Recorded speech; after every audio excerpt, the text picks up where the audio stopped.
ধন্যবাদ। বাংলাদেশ সীমান্তে কাঁটাতারের ব্যবহার দেওয়ার যে উদ্যোগ নেওয়া হয়েছে স্বরাষ্ট্র মন্ত্রণালয়ের পক্ষ থেকে, তাকে স্বাগত জানাই। তবে কাঁটাতারের বেড়া একটা প্রতিবন্ধকতা মাত্র। এই প্রতিবন্ধকতা দিয়ে শতভাগ অপরাধ নির্মূল করা যাবে না। বাংলাদেশ মিয়ানমার সীমান্তের 271 কিলোমিটার হচ্ছে আমাদের স্থলভাগ এবং 54 কিলোমিটার 54 কিলোমিটার হচ্ছে নদীপথ, যেটা নাপ নদী।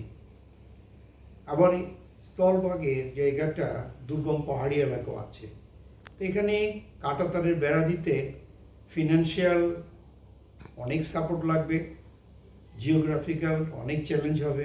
তবুও এটা একটা মহৎ উদ্যোগ, দেশের জন্য কল্যাণকর।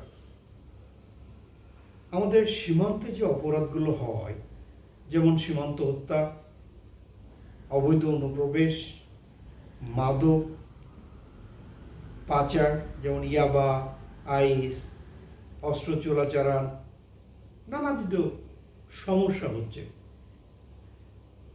এখান থেকে পরিত্রাণ পাওয়ার জন্য আমাদের সীমান্ত প্রতিবন্ধকতা দেওয়া সত্যিই একটা মহৎ উদ্যোগ।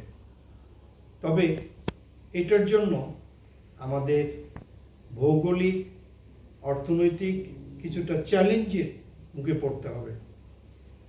শুধুমাত্র কাঁটাতারের বেড়া দিয়ে হবে না, বহুমাত্রিক নিরাপত্তা দিতে হবে।